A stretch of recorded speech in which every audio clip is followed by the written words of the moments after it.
Wellman TV. Jeric Agosta. Like ka naman dyan, idol.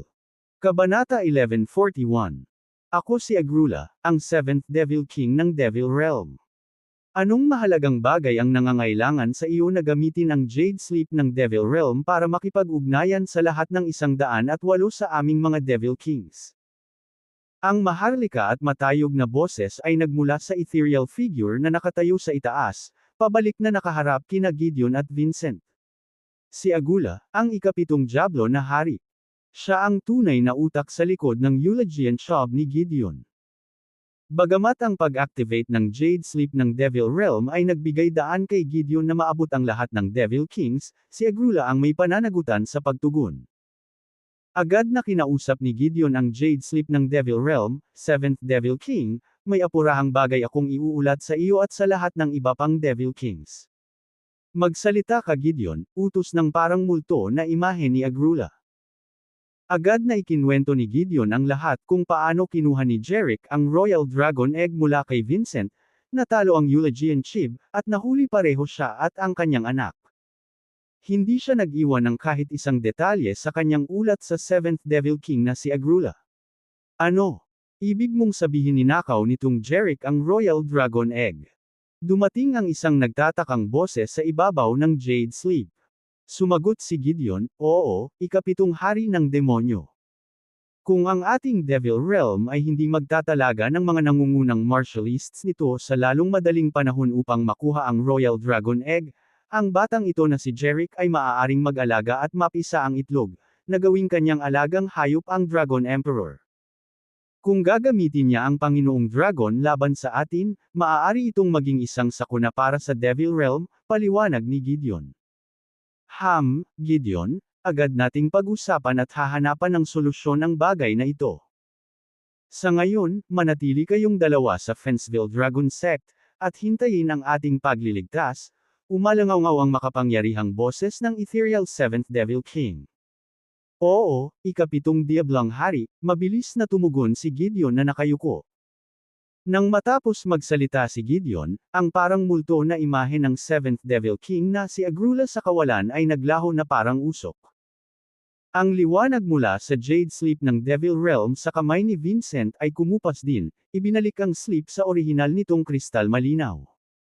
Ang liwanag ng mga gintong sigaw sa Jade Sleep ay unti-unting bumalik sa kanilang orihinal na rune. Si Vincent at Gideon, na kumikinang sa kanilang mga mata, ay alam na mayroon silang pagkakataon ngayon. Alam na ngayon ng 108 Devil Kings of the Devil Realm na nakuha ni Jeric ang Royal Dragon. Ang itlog na ito, na puno ng sinaunang alamat, ay sinasabing magbibigay sa sinumang nagtataglay nito ng kapangyarihan sa buong cultivation realm. Sigurado si Gideon na hinding-hindi hahayaan ng Devil Kings ng Devil Realm na mahulog ang Royal Dragon Egg sa mga kamay ni Jeric. Higit pa rito, ang Devil Realm mismo ay naghanap ng Royal Dragon Egg para duminahin ang Cultivation Realm at paksain ang Orthodox Cultivation Sects. Nakaligtas na tayo, anak, sabi ni Gideon na may kinang sa kanyang mga mata, tuwang-tuwa habang nakatingin sa kanyang anak. Tumango si Vincent bilang pagsang-ayon, oo, ama, naligtas na tayo. Nagpatuloy si Gideon, panatilihing malapit ang Jade Sleep ng Devil Realm na ito sa lahat ng oras. Ito ang aming lifeline. Huwag kang mag-alala, ama, babantayan ko ito ng aking buhay, paniniguro ni Vincent sa kanyang ama. Habang si Vincent at Gideon ay lihim na nakikipag-usap sa mga Devil Kings at nagsasaya sa kanilang selda ng piitan, sa ibang lugar sa isang matayog na atik ng Fenceville Dragon Sect, si Jeric ay nakaupo at nakikipag-chat sa kape kasama sina Lillian, Claire, Christine, at iba pa. Gayunpaman, sa kalagitnaan ng kanilang pag-uusap, biglang naningkit ang mga mata ni Jeric. Pinahintulutan siya ng kanyang mata ng Diyos na maunawaan kung ano ang hindi nagagawa ng iba. Naging tense ang ekspresyon niya. Nang mapansin ang biglang pagbabago sa kilos ni Jeric, natarante sina Lillian, Claire, at ang iba pa, na iniisip kung ano ang nangyari sa kanya. Hindi napigilan ni Lillian na magtanong, Jeric, anong problema? Pagbalik sa realidad, nag-alok si Jeric ng isang reassurance. Sandali. Ngumiti kay Lillian at sa iba pa, wala lang. I just spaced out for. Bagamat mahinang nagsalita si Jeric, na parang walang mali, si Lillian, na hindi estranghero sa mga paraan ni Jeric, ay masasabing may isang bagay na pre. Bagamat inalis ito ni Jeric nang walang pag-aalinlangan, na parang wala lang, madaling masabi ni Lillian, na matagal na siyang kilala, na may tinatago siya. Kaya, sinabi ni Lillian kay Jeric, Jeric, anong nangyayari? Ako ang iyong unang pag-ibig at ang babaeng ipinangako mong pakakasalan mo. Hindi mo kayang maglihim sa akin. Kung ano man iyon, kailangan mong maging malinis. Nadama rin nina Claire, Christine, at ang iba pa, na may malalim na relasyon kay Jeric at kilala siya, na may mali. Tumango sila, eksakto. Engaged na kaming lahat sa iyo. Hindi mo dapat itago ang mga bagay sa amin. Alam niyang wala siyang mate at tago sa kanila, sa wakas ay nagsalita si Jeric. Nawala ako sa pag-iisip dahil kahit na sumuko na ang Eulogian Club sa Fenceville Dragon Sect, nagmula sila sa Devil Realm, isang lugar ng mga masasamang kulto. Paano kung may mas malakas na puwersa na sumusuporta sa Eulogian Club? Natahimik sina Lillian, Claire, at ang iba pa. Wala silang sagot sa kanya. Nadama din nila na posibleng may mabigat na puwersa na humihila sa likod ng isang napakalaking masasamang kulto tulad ng Eulogian Club. Ang dahilan ng mga hinala ni Jeric ay ginamit niya ang mata ng Diyos para sumilip sa Devil Realm. Nakita niya na ang 108 Devil Kings, sa hangarin na makuha ang Royal Dragon Egg sa kanyang pag-aari, ay handang mag-deploy ng daan-daang libong Demon Cultivator. Nasakop nila ang Eldoria at pinapatay ang mga naninirahan dito, na ginagawang isang larangan ng digmaan ang lupain. Kinuha pa nila ang ilang daang libong mamamayan ng Eldoria bilang mga alipin nang umatras sila pabalik sa Devil Realm. Siyempre, ang lahat ng mga kaganapang ito ay nagbabadya sa abot tanaw. Bagamat ang inihayag ng mata ng Diyos ay walang alinlangan na nakakagigil, ang pilak na lining ay na, nang may paunang kaalaman, maaari niyang maiwasan ang nalalapit na kapahamakan. At sa pagkakataong ito, hindi na nagpapigil ang 108 Devil Kings. Nagdala sila ng daan-daang libong mga martialists mula sa masasamang kulto. Ang sitwasyon ay kakilakilabot at nagsasangkot ng isang ganap na pagsalakay sa Eldoria. Si Jeric at Dragon Sect ay walang kap-ares at hindi nila kayang palayasin ang buong sumasalakay na mga magsasaka ng Diablo ng mag-isa. Maya-maya lang, umalangaw-ngaw ang mga yabag, nagmamadaling pumasok sina Spencer at Tillman. Mr. Agosta, mayroon kaming agarang balita na iuulat, magalang na sabi ni na Spencer at Tillman habang nakayuko. Ano ba, Vice Sect Masters? Sige na, sagot ni Jeric.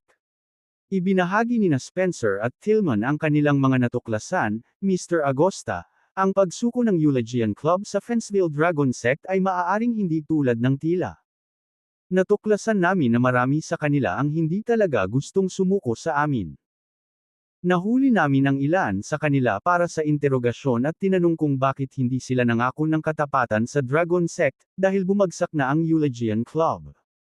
Ngunit minisyon lang nila, hindi mahalaga kung matalo ang Eulogian Club. Inangkin nila ang tunay nilang suporta ay ang 108 Devil Kings of the Devil Realm. Binalaan pa nila kami na ang pagkatalo sa Eulogian Club ay magiging walang saysay. Kung ang 108 Devil Kings ay mamagitan, ang Fenceville Dragon Sect ay mawawasak, at walang makakaligtas. Alam na ni Jeric ang 108 Devil Kings sa likod ng Eulogian Club. Mahinahon niyang tiniyak sa kanila, hindi na kailangang mag-alala, mga Vice Sect Masters. Kahit na ang 108 Diablo na hari ay sumusuporta sa kanila, makakatagpo tayo ng puwersa ng may puwersa at diskarte na may diskarte. Hindi namin hahayaan na magkaroon sila ng paraan. Natigilan sina Spencer at Tillman. Ganyan ba talaga ka-simple? Naunawaan ba ni Jeric ang laki ng pagharap hindi lang sa 18, kundi sa 108 hari ng Diablo? Ang tanging pag-iisip ay nakakatakot. Si Vincent, ang kultong master ng Eulogian Club, ay nagtataglay na ng mabigat na paglilinang. Ang pag-iisip ng 108 Devil Kings, ang kanyang mga taga-suporta mula sa Devil Realm, ay nagpapahiwatig ng isang lakas na mas kakilakilabot. Nagdulot ito ng malaking banta kay Jerick, walang duda. Sa makatuwid, labis na nag-aalala sina Spencer at Tillman para kay Jerick. Maging sina Lillian, Claire, at ang iba pang mga babae, pagkatapos marinig ang sinabi ni Spencer at Tillman, ay nag-alala sa kanya. Mr. Agosta, talagang nasangkapan na ba natin ang 108 Devil Kings of the Devil Realm? Seryosong tanong ni Spencer. Napangiti ng mahina si Jerick. Spencer, nakita mo na ba akong talunan? Ang 108 Devil Kings ay talagang mga kakilakilabot na kalaban, ngunit hindi ako natatakot. Sa puntong ito, nakita niyang nag-aalala pa rin si Spencer at ang iba sa kanya. Pinapanatag sila ni Jerick. Sige, kung talagang nag-aalala ka, ilipat natin ang lahat ng miyembro ng pamilya natin sa isang ligtas na lugar, simula ngayon. Hindi man natin kayang pantayan ang 108 Devil Kings, at least ligtas ang ating mga pamilya. Tumanggo sina Spencer at Tillman bilang pagsang-ayon. Oo, Mr. Agosta, kami na ang bahala dito. Pagkatapos, tinanong ni Spencer, Mr. Agosta, saan natin ipapadala ang ating mga pamilya? Sumagot si Jerick, may alam akong napakaligtas na lugar sa Dragonspire Mountains ng Sonsbury. Bumaling kay Emma, sinabi ni Jerick, Emma, tulungan mo sina Spencer at Tillman na ilipat ang lahat ng pamilya ng miyembro ng Dragon Sect sa Dragonspire Secret Realms ng iyong pamilya. Magagawa mo bang ilipat ang lahat sa loob ng 2 araw? Hindi inaasahan ni Emma na ipagkakatiwala sa kanya ni Jerick ang ganoong malaking responsibilidad, na inilipat ang mga pamilya ng buong Dragon Sect sa Dragonspire Secret Realms ng kanyang pamilya sa Sonsbury. Ipinakita nito ang kanyang kahalagahan sa mga mata ni Jerick bilang isang taong maaaring makibahagi sa kanyang mga pasanin. Makatitiyak ka, Jerick. Ako na ang bahala sa lahat ng itatanong mo. Agad na sagot ni Emma. Tumayo siya, nilainggan niya sina Spencer at Tillman, Spencer, Tillman, hindi tayo dapat mag-antala. Simulan na natin ang paghahanda para sa relokasyon. Si Spencer at Tillman ay nagulat sa agarang pagkilos ni Emma. Nagmamadali silang sumagot, oo, Miss Gardner. Pagkatapos, umalis sina Emma at Spencer sa attic para asikasuhin ang sarili nilang mga bagay. Ilang daang yarda sa kabila ng isla kung saan matatagpuan ang Eulogian City, ay namamalagi sa isang malawak na kontinente na tinatakan ng isang enchantment. Ang kalupaang ito ay kasing lawak ng buong teritoryo ng Eldoria. Ito ang Devil Domain ng Devil Realm. Ang Devil Domain, tulad ng ibang mga kontinente, ay pinalamutian ng malalawak na tanawin, malalakas na ilog, at malalawak na bundok. Siyempre, mayroon din itong bahagi ng mga kastilyo. Sa kabila ng napakalaking Devil Domain na ito, mayroong mahigit 70 masasamang kulto. Nang ibabaw sa landscape na ito ang Devil Mountains, na umaabot ng libu-libong milya at humipo sa mga ulap, at tahanan ng 108 magagandang palasyo na angkop para sa mga hari ng demonyo. Ang mga engranding Devil King Palace na ito, tulad ng mga piraso sa isang malawak na chessboard ay nakakalat sa buong Devil Mountains. Ang bawat palasyo ng Devil King, na nababalot ng ambon at ulap, ay naglalabas ng anaura ng malalim na misteryo. Sa sandaling ito, mula sa mga palasyong ito, lumitaw ang mga individual na kahawig ng mga lumulutang na immortal na nakasuot ng madilim na gininto ang damit. Nang walang pagbubukod, silang lahat ay nagtungo sa isang partikular na kahangahangang palasyo, na kumikinang sa gininto ang kinang. Kabanata 1142. Ang engrandi at kahangahangang Devil King Palace, na maningning na may ginintoang at jade ornamentation, ay pag-aari ni Adam, ang dakilang Devil King ng Devil Realm. Bilang dakilang hari ng Diablo ng Devil Realm, ang palasyo ni Adan ay hindi lamang ang pinakamaringgaw sa 108 mga hari ng Diablo, ngunit isa rin itong powerhouse sa sarili nitong karapatan. Naglalaman ito ng halos 3,000 Demon Cultivator, na may tig-1,000 sa antas ng beginner at intermediate level, at 1,000 sa advanced na antas. Ang mabigat na puwersang ito ay pangalawa lamang sa Devil Emperor sa Devil Realm. Ang Great Devil King Palace ay isang pugad ng aktibidad, kung saan ang mga Demon Cultivator ay patuloy na nagpapatrolya sa kahanga-hanga, engrande nito. Ang Mar-Angel na palasyo ay nakatayong mataas at marilag. Mula sa Devil Mountains, mahigit 100 hari ng demonyo ang lumipad at sunod-sunod na dumaong sa malawak na patio ng Great Devil King Palace. Natural, ang mga nagsasaka ng demonyo mula sa Great Devil King Palace ay dinala sila sa isang palasyo. Ang palasyong ito ay abnormal na marilag. Ito ay ang palasyo kung saan ang dakilang hari ng Diablo ay dating tumatanggap ng mga panauhin. Ang mga hari ng Diablo ay dinala sa Grand Hall ng mga Demon Cultivator ng palasyo. Ang engranding bulwagan ay sapat na maluwag upang tumanggap ng daan-daan na may maraming upuan na nakaayos. Ang mga hari ng demonyo ay umupo sa kanilang mga upuan, at pagkatapos ay umalis ang mga patnubay. Isang prosesyon ng mga alilang babae, na may dalang masasarap na alak at prutas, ang matikas na pumasok at inilagay ang mga pagkain ito sa mga mesa sa harap ng mga hari ng demonyo. Pagkaalis ng mga alilang babae, nagsimulang mag-usap at uminom ang mga hari ng demonyo.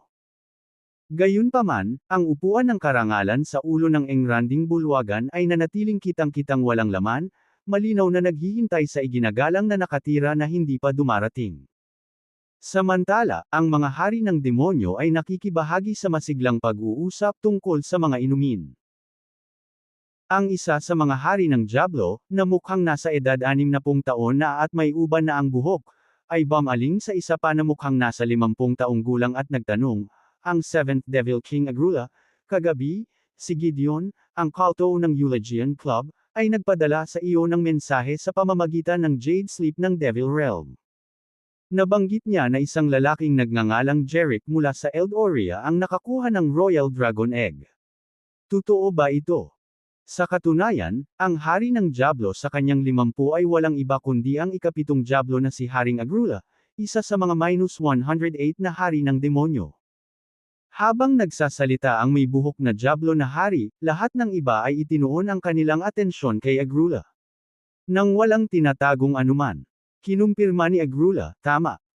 Gaya ng narinig mo, si Gideon, ang Kalto ng Eulogian Club, at ang kanyang anak na si Vincent, ay nakakuha ng Royal Dragon Egg. Gayunpaman, kalaunan ay inagaw ito ni Jerick mula sa Eldoria. Nang makipag-usap si Gideon sa pamamagitan ng Jade Sleep ng Devil Realm, narinig ng lahat ng hari ng demonyo ang mensahe, kahit na ito ay inilaan para sa isa lamang noon. Kaya naman, hindi maaaring ilihim ni Agruli ito kahit na gusto niya. Bukod dito, ang dahilan kung bakit nagtipon ang lahat ng mga hari ng Diablo ngayon sa Great Devil King Palace ay upang talakayin ang mismong isyu ng Royal Dragon Egg. Totoo ba na ang batang Eldoria na nagnakaw ng Royal Dragon Egg ay isang matuwid na magsasaka? Tanong ng isa pang demonyong hari, na nakatingin kay Agrula. Sumagot si Agrula, oo, eksaktong binanggit ni Gideon sa kanyang mensahe. Mukhang gustong makuha ng mga cultivator na ito mula sa Orthodox Cultivation Realm ang Royal Dragon Egg at gamitin ang kapangyarihan ng Divine Dragon para lipulin ang Devil Realm na tinutuyan ng hari ng demonyo. Ang isa pa ay mariing idinagdag, hinding-hindi namin hahayaan ang mga kasuklam-suklam na matuwid na magsasaka na ito. Tama. Dapat nating bawiin ang Royal Dragon Egg at ganap na paksain ang mga matuwid na magsasaka, bulalas ng mga hari ng Diablo. Kumukulo ang kanilang dugo sa determinasyon. Sa sandaling iyon, malakas na inihayag ng isang demon cultivator sa pasukan ng Grand Hall, dumating na ang dakilang hari ng Diablo. Kasunod ng anunsyo na ito, ang lahat ng mga Diablo na hari sa gitna ng talakayan ay tumigil sa pagsasalita at tumayo, ang kanilang mga tingin ay lumingon patungo sa pasukan ng Grand Hall. Pumasok ang isang figure, ang kanyang buhok na kasing puti ng nyebe, malamig at matalas ang mga mata, na may mahabang pilak na balbas, nakasuot ng purple gold na damit, at naglalabas ng malakas na aura. Ang matandang lalaki na ito, na binabantayan ng 4 na demonyong magsasaka na nakasuot ng itim na damit, ay pumunta sa ulo ng bulwagan at umupo sa tanging bakanteng lugar. All puri the Great Devil King. Higit sa 100 hari ng Diablo sa bulwagan ay agad na yumuko at sumaludo sa matandang lalaki na nakasuot ng kulay lila gintong balabal na nakaupo lang sa kanyang upuan. Sa katunayan, itong may puting buhok na matatandang figure sa ulo ng engranding bulwagan ay si Adam, ang dakilang Devil King ng Devil Realm. Kabanata 1143. Si Adan, ang dakilang hari ng Diablo, ay ngumiti at iminuwestra ang lahat ng mga hari ng Diablo sa Grand Hall, na nagsasabi, "Mga kapatid, hindi na kailangan ng mga formalidad, mangyaring, umupo ka." Salamat. Dakilang hari ng Diablo, sagot ng mga haring demonyo at saka umupo sa kanilang mga upuan. Ang kanilang paggalang kay Adan ay kitang-kita, dahil siya ang pinuno ng mga hari ng Diablo. Sa Devil Realm, siya ay isang figure na nasa ibaba lamang ng Devil Emperor at higit sa lahat ng iba pang mga hari ng demonyo. Kaya, hindi sila mangangahas na maging walang galang sa kanya. Pasulyap-sulyap sa pagtitipon, sinabi ni Adam, mukhang nakarating ang lahat ng 107 kapatid. Pinahahalagahan ko ang lahat ng nagpapakita. Nandito kami para talakayin ang Royal Dragon Egg, na alam ninyong lahat. Sabay-sabay na tumanggo ang mga hari ng demonyo. Pagkatapos ay nagmungkahi ang isang haring Diablo na humigit kumulang 70 taong gulang, na tinutugunan si Adan, dakilang hari ng Diablo, dahil alam natin na ang Royal Dragon Egg ay nasa mga kamay ni Jerick mula sa Eldoria, bakit hindi i-deploy ang ating mga Demon Cultivator? Maaari natin siyang durugan at ang kanyang sekta, pagkatapos ay bawiin ang itlog. Ang ilan pang mga hari ng demonyo ay nag-echo, tama, ang ika-9 na hari ng Diablo ay may punto. Gayunpaman, si Adam, na nakaupo sa yulunan ng engranding bulwagan, ay nanatiling tahimik at kinausap ang ika-9 na hari ng Diablo. Si Ret, ang pagpapabagsak kay Jerick, ang pagpuksa sa kanyang sekta, at ang pagbawi sa Royal Dragon Egg ay talagang ang aming mga layunin. Pero, mas malaki pa ang plano ko. Bago natin habulin si Jerick at kunin ang Royal Dragon Egg, gusto kong sakupin ang Eldoria. Ang mga hari ng Diablo ay mukhang tuliro, na nag-udyok sa isa sa kanila na magtanong. Dakilang Devil King, bakit lupigin ang Eldoria? Habang kumikinang ang kanyang mga mata, ipinaliwanag ni Adam, ang Royal Dragon Egg, isang napakahalagang kayamanan sa Cultivation Realm, ay hinahanap hindi lamang natin sa Devil Realm, kundi pati na rin ng Orthodox Cultivation Realm. Naniniwala ako na sila, tulad natin, ay nagsasaayos din kung paano ito i-secure. Napagtanto ang mga hari ng demonyo, at tumanggo sila bilang pagsang-ayon. So, ano ang plano natin? Tanong ni Agrula, ang ika-7 Diablo na hari. Si Adam, ang dakilang hari ng Diablo, ay sumagot, kaya kailangan nating sakupin ang Eldoria. Ito ay isang madiskarteng hakbang upang pigilan ang Orthodox Cultivation Realm na makipagkumpetensya sa atin para sa Royal Dragon Egg. Kapag ang Eldoria ay nasa ilalim ng ating kontrol, si Jerick, na kasalukuyang nasa Fenceville, ay magiging parang isda na nakulong sa isang banga. At ang mga cultivator ng Orthodox Cultivation Realm, hindi sila maglalakas loob na tumuntong sa Eldoria para hamanin tayo para sa Royal Dragon Egg. Ang kanyang mga salita ay tumama sa iba pang mga hari ng Diablo, ang kanilang mga mata ay kumikinang sa pagkaunawa at paghanga. Ang Great Devil King ay isang master strategist. Ang pagkuha kay Jerick tulad ng isang tash sa isang garapon ay napakatalino. Sa planong ito, magiging atin ang Royal Dragon Egg, at wala nang iba. Lumingalinga si Adam sa paligid, nag-aapoy sa tindi ang mga mata. Inutusan ko kayong lahat na 107 hari ng demonyo na tipunin ang inyong piling demonyo. Mga magsasaka at ang iyong mga masasamang culto martialists. Ngayong hapon, lahat kaming 108 lupigin ang Eldoria. Ang bulwagan pagkatapos ay sumabog sa mga tinig ng mga hari ng Diablo, nagkakaisa sa kanilang sigasig, na sumisigaw. Oo, dakilang hari ng Diablo. Nagpatuloy si Adam, mga kapwa hari ng demonyo, hindi ko pa nasasabi sa Devil Emperor ang tungkol sa Royal Dragon Egg. As you know, in 3 days, we will celebrate his 500th birthday. Iregalo natin sa kanya ang Royal Dragon Egg bilang birthday gift. Ano sa tingin mo? Ang kanyang panukala ay natugunan ng nagkakaisang pag-aproba.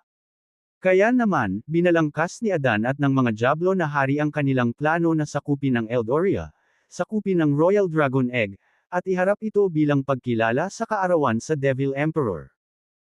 Pagkatapos ng pagpupulong, bumalik ang mga hari ng demonyo sa kani-kanilang Devil King Palaces at pagkatapos ay inutusan ang kanilang mga tagasunod ng masasamang kulto na magpadala ng mga tropa. Kinabukasan, pagsapit ng tanghali, handa na ang lahat ng 108 haring demonyo. Pagkatapos gumawa ng mabilis na paghahanda, nagtipon sila ng napakalaking hukbo ng mga demonyong magsasaka, na may bilang sa pagitan ng 7 hanggang 800,000 malakas. Ang napakalaking puwersang ito ay umabot ng halos 30 milya sa ibabaw ng Devil Mountains. Ang bawat magsasaka ng demonyo ay sumakay ng Mar-Eagle na lumilipad na kabayo o tigre. Si Adan, ang dakilang hari ng Diablo, at ang iba pang mga hari ng Diablo, na nakasuot ng gininto ang baluti at nakasakay sa mga lumilipad na kabayo, ay naglabas ng hangin ng hindi magagapi. Pinagmasdan ni Adam ang langit, bakas sa kanyang mukha ang kasiyahan habang pinagmamasdan niya ang malalawak na magsasaka ng demonyo na umaabot ng 30 milya. Sa mapang utos na boses, inutusan niya, Sulong. Magmarcha sa Eldoria. Oo, dakilang hari ng Diablo. Fero na. Ang mga magsasaka ng demonyo ay umuungal ng sabay-sabay, ang kanilang mga tinig ay dumadagandong sa kalangitan. Pagkatapos, ang mabigat na puwersang ito, na may bilang na daan-daang libo, ay marilag na lumipad patungo sa enchantment barrier ng Devil Realm. Sa isang atek sa Fenceville Dragon Sect, sina Jerick, Spencer, Tillman, Laura, at iba pang pangunahing tauhan ng Dragon Sect ay natipon. Si Spencer, na nakatingin kay Jerick, ay nagpahayag ng kanyang pag-aalala. Mr. Agosta, wala kaming narinig na anumang balita tungkol sa isang malaking pagsalakay ng mga demonyong magsasaka mula sa Oakhaven, sa gitnang rehiyon, o kahit sa Salisbury. Hindi kaya ang mga hari ng demonyong iyon ay walang plano? Harapin tayo. Ipinadala na ni Jerick ang lahat ng miyembro ng pamilya at kamag-anak ng mga miyembro ng Dragon Sect sa Dragonspire Secret Realm sa Salisbury para sa kaligtasan. Ipinadala ang mga martialista upang mang-alap ng katalinuhan sa Oakhaven, sa gitnang rehiyon, at Salisbury ng Eldoria, na naghahanap ng anumang senyales ng pagsalakay ng mga nagsasaka ng demonyo. Habang naniniwala si Spencer na maaaring hindi target ng mga Diablo na hari mula sa Devil Realm ang Fenceville Dragon Sect, alam ni Jerick na ito ay imposible. Ipinaalam na sa kanya ng kanyang God's Eye na ang 108 Devil King, nang malaman na ang Royal Dragon Egg ay nasa Fenceville Dragon Sect, ay maaaring magpadala kaagad ng napakaraming Demon Cultivator upang salakayin ang Eldoria. Bagamat wala pang palatandaan ng gayong pagsalakay, tiwala si Jerick sa katumpakan ng kanyang mata ng Diyos. Ibinahagi ni Tillman, Victor, Laura, at iba pa ang kanilang mga pagdududa. Sila rin ay nag-aalinlangan tungkol sa isang malaking pagsalakay sa Fenceville Dragon Sect ng mga Demon Cultivator. Sa kanilang pag-unawa, ang mga magsasaka at ang mga magsasaka ng demonyo ay nawala sa mundo 10,000 taon na ang nakalilipas, at ang kanilang pag-iral ay kaduda-dadang. Kung hindi dahil kay Jerick, na ginawa silang mga cultivator gamit ang mga elixir at martial arts manuals, hindi sila maniniwala na ang mga ganitong nilalang ay umiiral pa rin sa mundo. Si Jerick, na may hitsura ng hindi natitinag na determinasyon, ay hinarap ang lahat. Ang Royal Dragon Egg ay masyadong makabuluhan para hindi pansinin ng Devil Realm. Bukod dito, si Gideon at ang kanyang mga tagasunod mula sa Eulogian Club ay mga alipors na inaalagaan ng Devil Realm. Pagkatapos ng aming paghaharap sa mga tao mula sa Devil Realm, tiyak na hindi sila uupo at walang gagawin. Sandaling nawala ng salita si Spencer sa pahayag ni Jerick. Sa katunayan, ang Eulogian Club ay isang puwersang nilinang ng mga Diablo na hari ng Devil Realm. Dahil ang Eulogian Club na ngayon ay hinihigop ng Fenceville Dragon Sect, hindi ito hahayaan ng Devil Realm na madaling dumausdas. Maya-maya, nagring ang phone ni Spencer. Tiningnan niya ito at pagkatapos ay tumingala kay Jerick, at sinabing, Mr. Agosta, mga tao natin ito mula sa Oakhaven. Nang marinig ito, mukhang medyo natarante sina Tillman, Laura, Victor, at ang iba pa, bawat isa ay nag-iisip, marahil ba ay may balita tungkol sa paglusob sa Oakhaven ng mga Demon Cultivator? Hinimok ni Jerick si Spencer, hindi mo ba sasagutin? Tumango si Spencer at saka sinagot ang tawag. Pagkatapos ng pag-uusap, tumingin siya kay Jerick na may gulat na ekspresyon at sinabing, Mr. Agosta, tulad ng hinulaan mo, may balita mula sa Oakhaven. 10,000 ng mga Demon Cultivator ang umaaligid sa Vista Verde. Kabanata 1144. Ano? Nang matapos magsalita si Spencer, isang alon ng sorpresa ang umalangaw sa sala. Gayunpaman, nanatiling kalmado si Jerick. Ang pag-unlad na ito ay isang bagay na inaasahan niya. Ang malawakang pagsalakay ng mga demonyong magsasaka sa Eldoria ay hindi lamang tungkol sa pagkuha ng Jerick Royal Dragon Egg. Ito rin ay upang pigilan ang puwersa ng Orthodox Cultivation Realm na makapasok sa Eldoria at makipaglaban para sa Royal Dragon Egg. Si Jerick ay hindi natakot sa mga nagsasaka ng demonyo. Ang nagpabigat sa kanyang puso ay ang kaalaman na maraming mamamayan ng Eldora ang magdurusa sa kabila ng ganitong kalaking sukat. Pagsalakay. Nahaharap sa isang pagsalakay ng daan-daang libo mula sa mga magsasaka ng demonyo. Si Jerick at ang Fenceville Dragon Sect ay nagkaroon ng maliit na pagkakataon na pigilan sila. Kahit na kaya nilang palayasin ang mga demonyong cultivator na umaatake sa Oakhaven, hindi nila mapipigilan ang pagsulong ng hukbo sa gitnang rehiyon, lalo pa protektahan ang Femmall. Maliban kung si Jerick ay may 10 milyong clone. Sa halip na ipagkalat ang kanyang mga mapagkukunan ng manipis, pinili niyang ituon ang kanyang mga puwersa upang ipagtanggol ang Fenceville. Naniniwala siya na ang sumasalakay na mga magsasaka ng demonyo, sa huli ay magpapalabas para sa Royal Dragon Egg na nasa kanya, ay magtatagpo sa Fenceville Dragon Sect. Nang magtipon doon ang mga Demon Cultivator, binalak ni Jerick na talunin ang lahat ng mga hari ng demonyo sa isang iglap. Ang gayong tagumpay ay natural na malulutas ang krisis na kinakaharap ni Eldoria. Lumingon si Jerick kay Spencer at sinabing, sabihin sa ating mga tao sa Oakhaven na manatiling nakatago at ligtas, at protektahan ang mga mamamayan ng Vista Verde hanggat kaya nila. Tumango si Spencer, tumawag sa telepono, at ipinadala ang mga tagubilin ni Jerick. Pagkatapos ibaba ang tawag, tumingin siya kay Jerick at nagtanong, ngayong sumalakay na ang mga Demon Cultivator sa Oakhaven, sa palagay mo ba ay susunod na sila sa gitnang rehiyon? Kumpiyansa na iginiit ni Jerick, oo, gagawin nila. Nang matapos siyang magsalita ay muling nagring ang phone ni Spencer. Sumulyap sa caller ID. Bahagyang kumunat ang noo ni Spencer bago ipaalam kay Jerick, ito ay tawag mula sa ating mga miyembro ng Central Dragon Sect. Kunin mo, hinimok ni Jerick. Sinagot ni Spencer ang tawag at pagkatapos ng maikling pag-uusap, lumingon siya kay Jerick na may seryosong ekspresyon. Mr. Agosta, ang aming mga tao mula sa Central Dragon Sect ay nagulat na ang isang hukbo ng higit sa 100,000 Demon Cultivator ay sumalakay sa gitnang rehiyon at nakontrol ang lalawigan ng Dragon Roust. Lahat ng tao sa kwarto ay nagulat. Sa sandaling iyon, napagtanto nila ang lubos na katotohanan, hindi pa nakita ng mundo ang huling mga nagsasaka ng demonyo.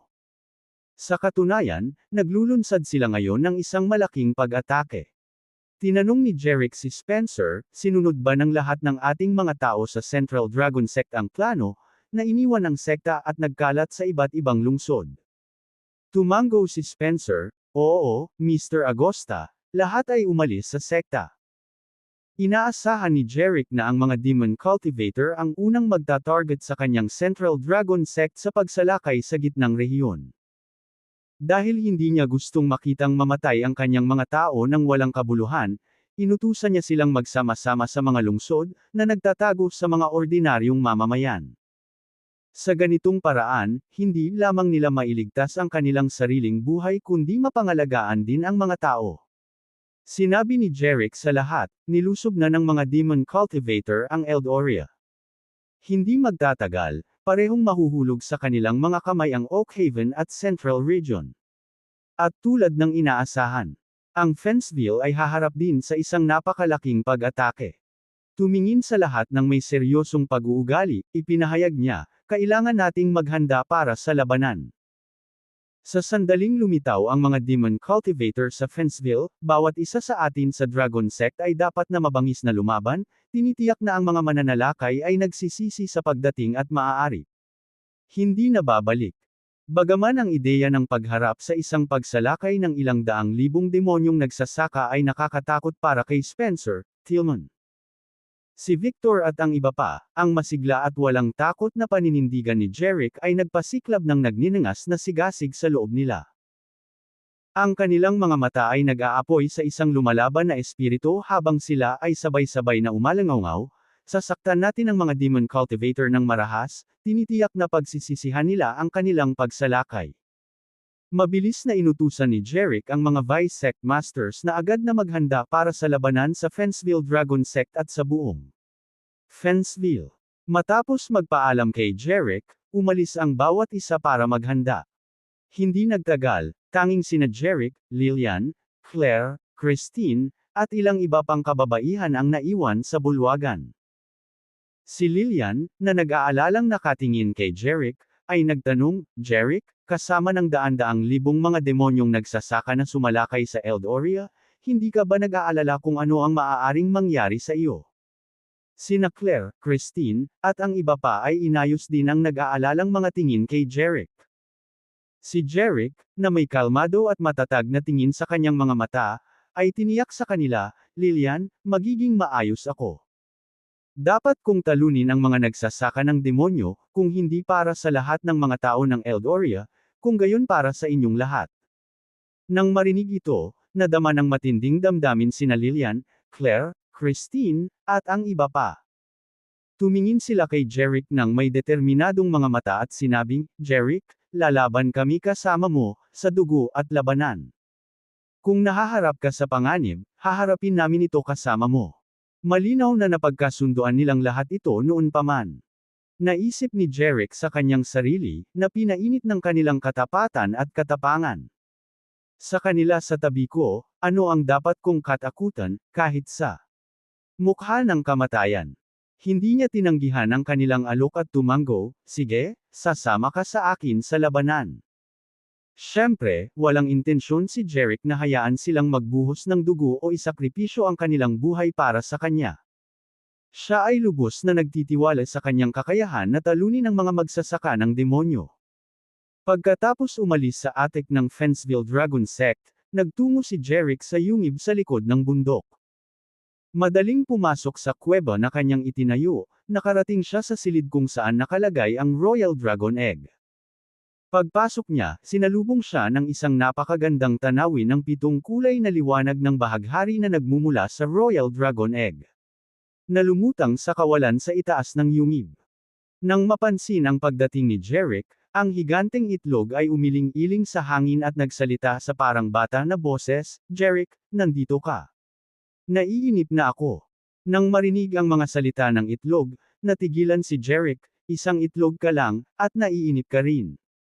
Pinatibay lamang nito kung gaano katangi ang dragon egg na ito. Tumawa si Jerick at tumingin sa itlog na lumulutang sa kawalan, nagtanong, Baby Dragon, bakit ka naiinip? Sabihin mo sa akin ang tungkol dito. Nang inag ang Royal Dragon Egg sa kawalan, Jerick, hindi talaga ako komportable nitong mga nakaraang araw. May paraan ka ba para gumaan ang pakiramdam ko?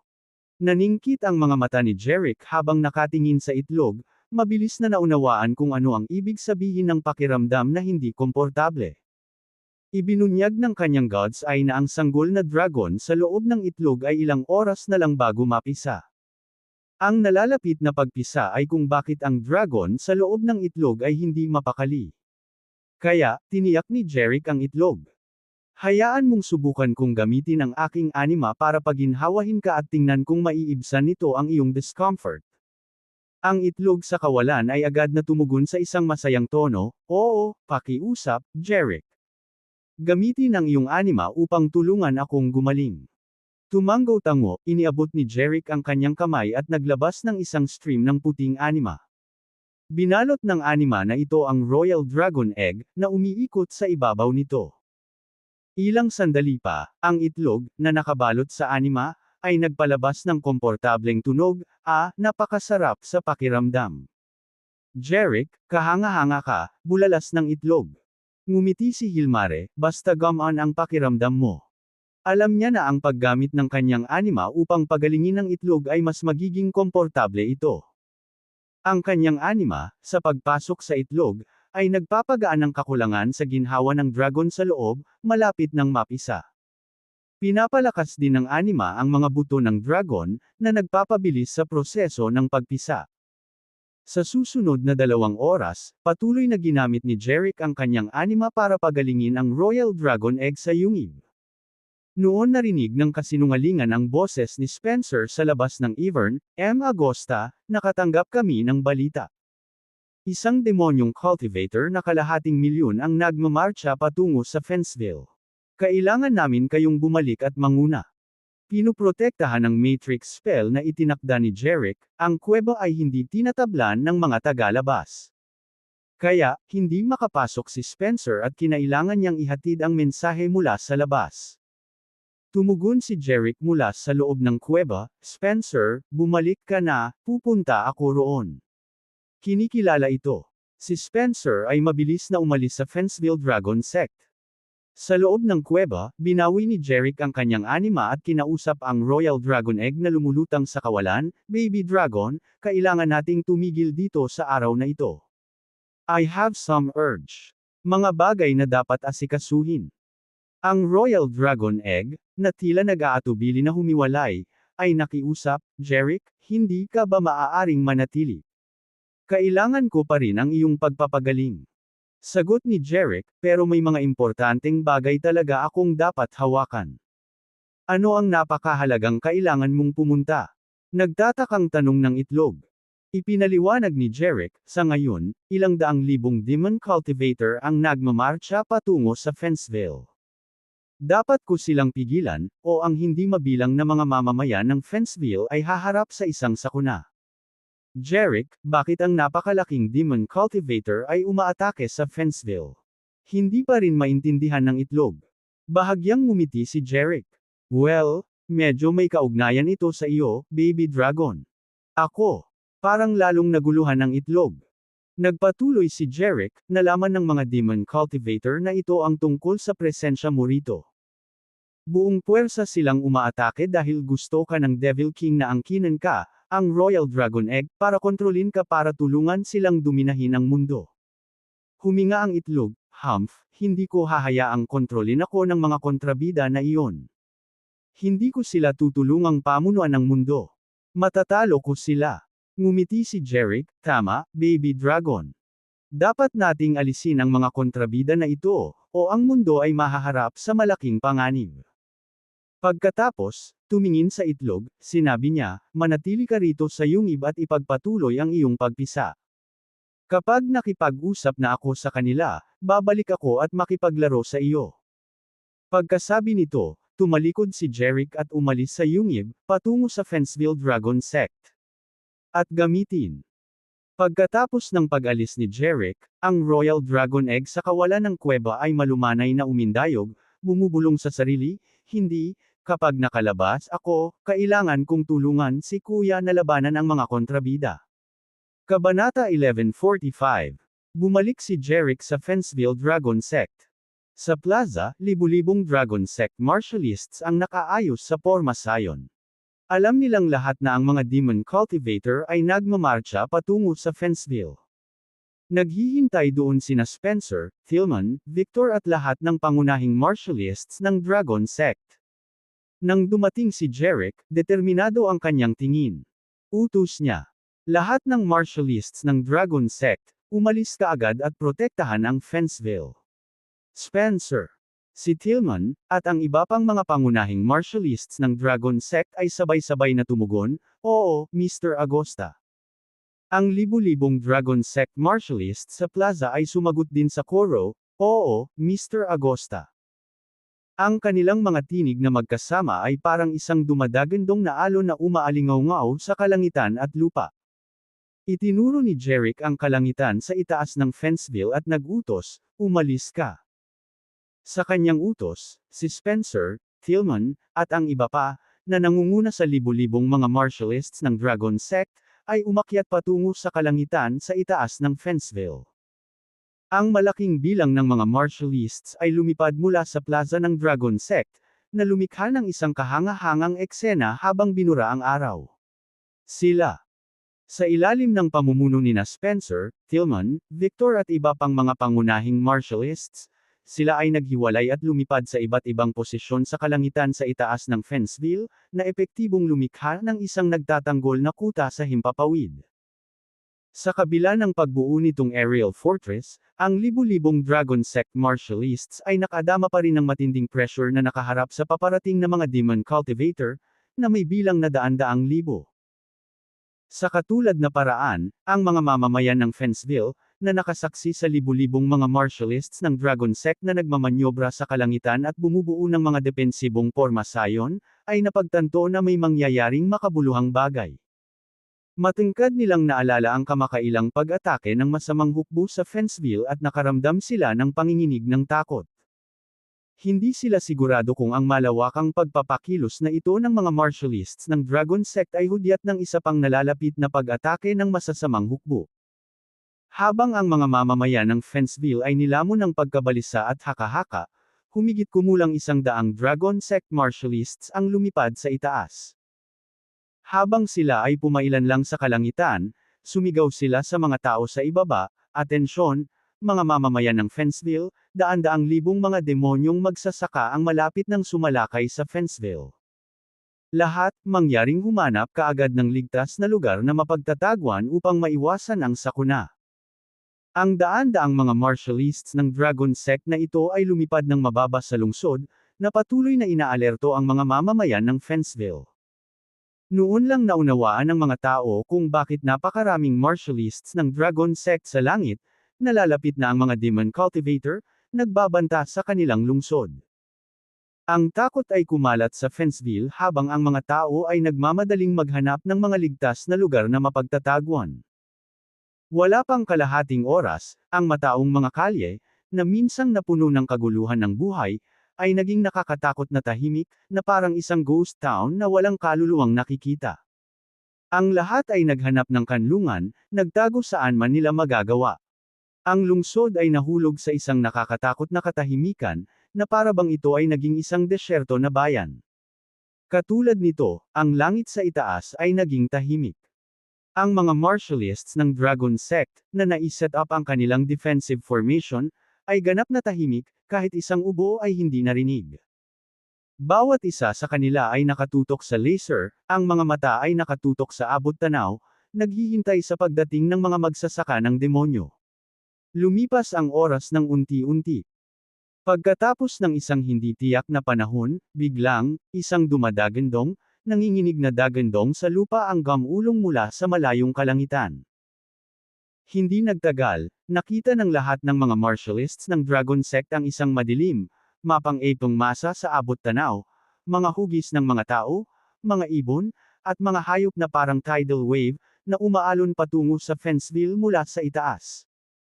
Kahit na malayo pa ang napakalaking Demon Cultivator na ito, naramdaman na ng lahat ng Dragon Sect martialists ang nakalulungkot na presensya ng paparating na sangkawan. Kabanata 1146. Daan-daang libong mga nagsasaka ng demonyo, tulad ng mga gumugulong na itim na ulap, ay lumapit mula sa abot-tanaw. Sa isang kisap mata, sila ay umaaligid sa ibabaw ng Fenceville.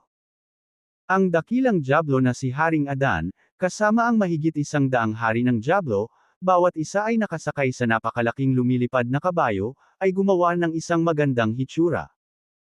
Ang kabayo ni Adan, sa partikular, ay hindi lamang malaki at kahanga-hanga kundi nakasuot din ng ginintoang baluti, na nagpapakita ng marangal at kahangahangang presensya, nakahawig ng isang makalangit na kabayo sa pambihirang karelegan nito. Si Adan at ang mga hari ng demonyo ay mabilis na nakarating sa itaas ng Fenceville. Sa sandaling ito, nang makita ang mga nagsasaka ng demonyo na papalapit mula sa silangan, ang mga martialists ng Dragon Sect, na una ay nakaposisyon sa ibang direksyon, lahat ay lumipat upang bumuo ng isang defensive line sa silangang harapan sa itaas ng Fenceville. Nangunguna sa linyang ito, na nabuo ng Dragon Sect, sina Jerick, Spencer, Tillman, at iba pang mga pangunahing martialists ng sekta, kasama ang maraming kasintahan ni Jerick. Siyempre, ang linya ng pagtatanggol, na binubuo ng libu-libong mga martialists ng Dragon Sect, ay namutla kung ihahambing sa napakaraming mga magsasaka ng demonyo na sumasakop sa kalangitan, na sumasakop sa isang malawak na kalawakan sa itaas. Gayunpaman, ang bawat martialista ng Dragon Sect ay may hitsura ng hindi natitinag na determinasyon, handang ipagtanggol ang Fenceville hanggang kamatayan at manindigan para sa buhay at kamatayan ng Dragon Sect. Wala ni isa sa kanila ang nagpakita ng anumang senyales ng takot o pag-iisip ng pag-urong. Si Adam at ang lahat ng mga hari ng Diablo, na nakatingin sa libo-libo lamang ng Dragon Sect, ay hindi maiwasang magpakita ng bakas ng panunuya sa kanilang mga mukha. Paanong ang gayong secular na sekta sa daigdig, na may 10,000 miyembro lamang, ay umaasa na pigilan ang daan-daang libong mga nagsasaka ng demonyo? Para sa lahat ng mga hari ng Diablo, ito ay tila isang malabong pantasya, katulad ng isang mantis na sinusubukang ihinto ang isang karwahe, isang malinaw na kaso ng labis na pagpapahalaga sa kakayahan ng isang tao. Sa sandaling iyon, lumingon si Adam sa ikapitong Diablo na si Haring Agrula, at sinabing, "Agrula, kausapin mo sila." Si Agrula, na may kaukulang paggalang, ay sumagot, "Sa iyong utos, dakilang hari ng Diablo." Pagkatapos, ibinaling ni Agrula ang kanyang tingin kay Jerick, Spencer, Tillman, at ang iba pa mula sa Dragon Sect. Gayunpaman, malinaw na ang atensyon ni Agrula ay hindi talaga nakatuon kay Jerick, ang binata sa kanyang unang bahagi ng 20s. Natuon ang atensyon ni Agrula kay Spencer, ang puting buhok at maringal na elder. Maliwanag, na pagkamalan niyang si Spencer ay si Jerick. Jerick, kaharap ang dakilang haring Diablo na si Adam at lahat ng hari ng Diablo, bakit hindi ka lumuhad para magbigay galang? Malamig na tanong ni Agrula, na hinarap si Spencer. Gayunpaman, sa pagharap sa saway ni Agrula, tumawa lang si Spencer. Maging sina Tillman, Victor, at iba pang mga pangunahing martialists ng Dragon Sect ay hindi napigil ang sumama sa pagtawa. Si Agrula, nalilito at nahihiya, ay bumulong, "Anong nakakatawa? Hindi mo ba narinig ang sinabi ko?" Si Spencer, na nakangiti pa rin, ay sumagot, "Narinig ka namin, Devil King, nagkamali ka ng tao. Hindi ako si Jerick." Nakaturo kay Jerick, nagpatuloy siya, "Ito ang aming pinuno, si Mr. Agosta.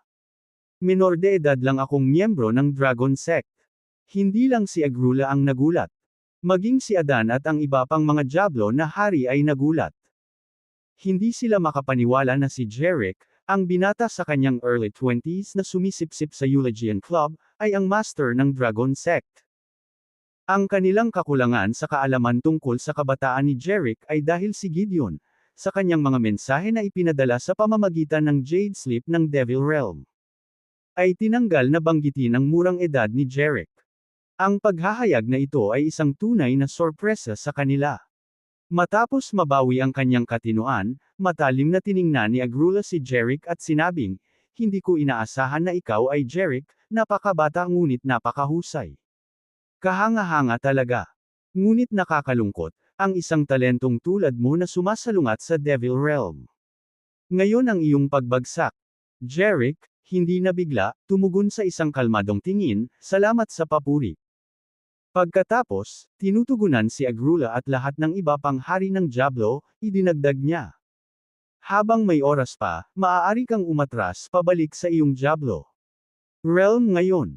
Kung patuloy kang magiging matigas ang ulo, ngayon, lahat ng Demon Cultivator ay magtatapos sa Fenceville."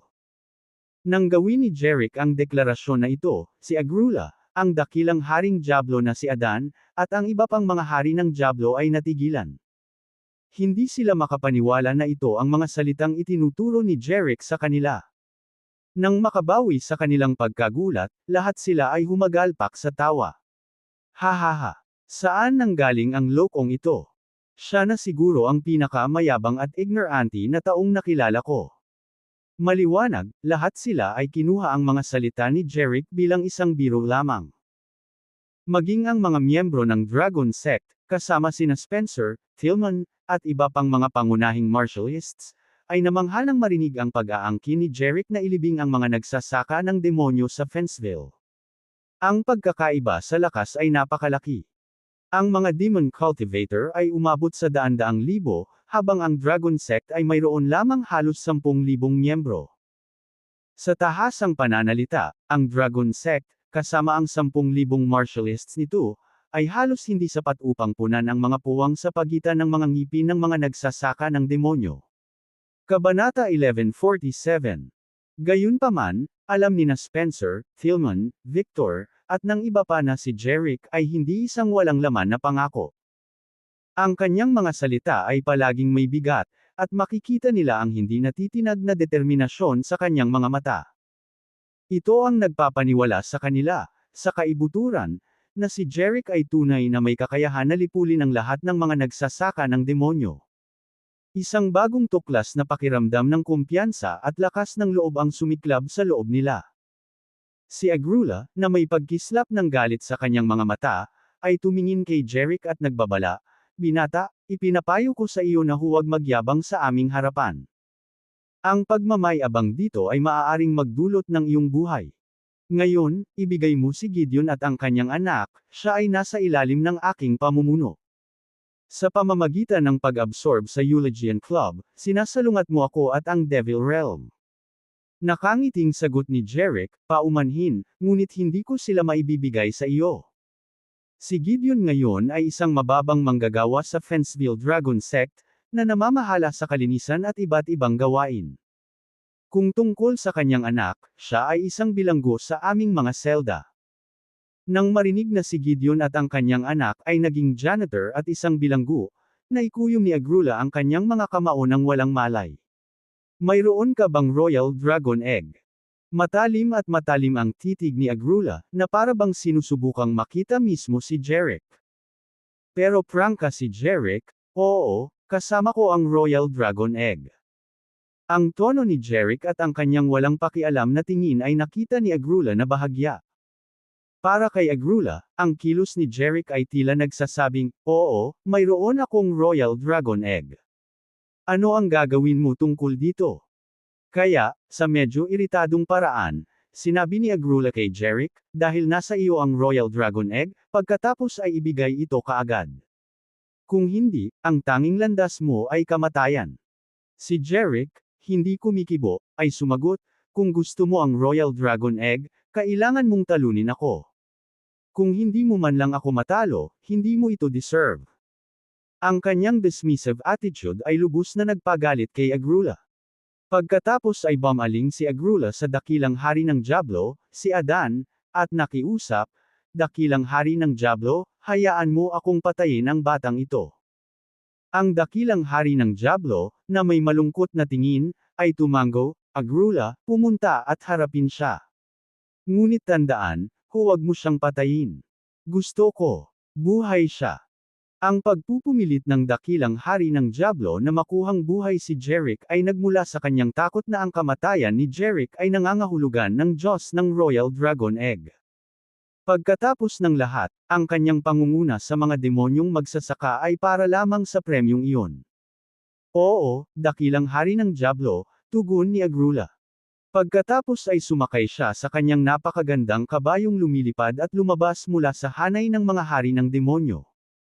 Sa sandaling ito, nilapitan ni Spetizer si Jerick at nagboluntaryo, "Mr. Agosta, hayaan mo akong lumaban." Nag-alok din sina Tillman, Victor, at iba pang mga pangunahing martialists ng Dragon Sect, "Mr. Agosta, hayaan mo akong lumaban para sa iyo." Ngunit tumanggi si Jerick, na nagsasabing, "Hindi, ang hamon ay nakadirekta sa akin. Manood ka lang lahat. Hindi mo na kailangan pang makialam." Kasabay nito, pumailan lang si Jerick sa hangin, huminto mga 35 talampakan ang layo mula sa Agrula. Hindi hinayaan ni Jerick na lumaban si Spencer at ang iba pa dahil, sa God's Eye, nakikita niya na si Agrula ay isang king-level cultivator. Sa paghahambing, si Spencer at ang iba ay nasa antas lamang ng baguhan, na mga mundong hiwalay sa lakas ni Agrula. Ang kanilang pakikilahok ay magreresulta lamang sa hindi kinakailangang sakripisyo. Nakatayo sa himpapawid, hinarap ni Jerick ang kahangahangang Agrula sa kanyang lumilipad na kabayong pandigma, na walang anumang palatandaan ng takot. Isang malamig na ngiti ang sumilay sa mga labi ni Agrula, ikaw na walang pakundangan na binata, ngayon ay masasaksihan mo kung ano ang tunay na kapangyarihan. Sa pagbagsak ng kanyang mga salita, nagsimulang tumulo ang itim na ambon mula sa kanyang katawan, na naglalabas ng nakamamatay at nagyayelong aura na sumabog sa paligid. Ang mapang-ipong puwersa na pinalabas ni Agrula ay hindi lamang pinuntirya si Jerick kundi binalot din ang lahat ng martialists ng Dragon Sect. Napakalaki ng kapangyarihan ng isang king-level cultivator para kay Spencer, Tillman, Victor, at iba pang mga pangunahing martialists ng Dragon Sect, na nasa level ng beginner. Para sa kanila, ang paglaban sa gayong puwersa ay isang mahirap na labanan. Sa 10,000 martialists ng Dragon Sect, marami ang mas mababa sa antas ng isang Grandmaster. Ang king-level pressure ay nagparamdam sa kanila ng pagka-suffocate, na parabang ang kamatayan ay kumakatok sa kanilang pintuan. Sa sandaling iyon, kumislap ang isang kurap ng pula sa mga mata ni Agrula, at sa isang biglaang paggalaw, hinampas niya si Jerick, na nasa 35 talampakan ang layo sa kawalan. Boom! Nag-vibrate ang hangin sa impact, habang binabalot ng umiikot na bagyo ang paligid. Sa isang iglap, isang surge ng itim na enerhiya ang sumabog, na nagiging isang napakalaking kamay, na umiikot na may madilim na enerhiya. Ang kamay na ito, nakahawig ng mahigpit na pagkakahawak mismo ng Grim Reaper, ay dumiretso kay Jerick. Swoosh! Ang itim na kamay ay bumaril sa hindi kapani-paniwalang bilis. Ang nakakatakot na unos ay umalangaw-ngaw sa kalangitan, na nag-iwan kay Spencer, Tillman, at lahat ng iba pang mga martialists ng Dragon Sect sa isang estado ng matinding gulat at kakulangan sa ginhawa. Bago pa man nila malinaw na makita kung paano tumama ang kamay, napansin nila si Jerick, na nakabitin sa kawalan, ngayon ay hinawakan ng higanteng kamay na nabuo sa itim na enerhiya. Tanging ulo at leeg ni Jerick ang nakikita sa labas ng kamay, habang ang iba pang bahagi ng katawan nito ay mahigpit na nakahawak. Tila ba ang kamay, anumang sandali, ay maaaring durugan si Jerick sa isang madugong laman. Nang biglang huminto ang marahas na hangin, si Agrula, na nakasakay sa kanyang lumilipad na warhorse, ay nakita ang kanyang itim na kamay na matagumpay na nakuha. Jerick. Bakas sa mukha niya ang labis na kagalakan, na sinundan ng malakas na tawa. Hahaha, binata, akala ko talaga ganoon ka makapangyarihan. To think na nahuli ka ng Chaps Devil Hand ko ng ganun kadali, nakakadismaya, panunuya niya. Ang kanyang mga salita ay nagdulot ng mapanuksong mga ngiti sa mga mukha ng iba pang mga hari ng demonyo. Napaisip silang lahat. Tulad ng inaasahan, siya ay isang blowhard lamang, gumagamit ng mga bluff at panlilinlang upang lupigyan ang kanyang mga kalaban. Ang ganyang biro, ang lakas ng loob na kalabanan tayo nakakatawa lang. Si Spencer, Tillman, Victor, Lillian, Claire, at ang iba pang kababaihan ay nanunood ng may pagtataka habang si Jerick ay nasalo ng napakalaking itim na enerhiyang kamay ni Agrula. Nakaramdam sila ng kawalan ng kakayahan, pakiramdam niya ay wala siyang kapangyarihang lumaban. Hindi ito maaaring mangyari. Nahuli si Mr. Agosta. Kailangan natin siyang iligtas, pabigla-bigla na wika ni Spencer, lumingon kay Tillman, Victor, at sa iba pang pangunahing martialists ng Dragon Sect.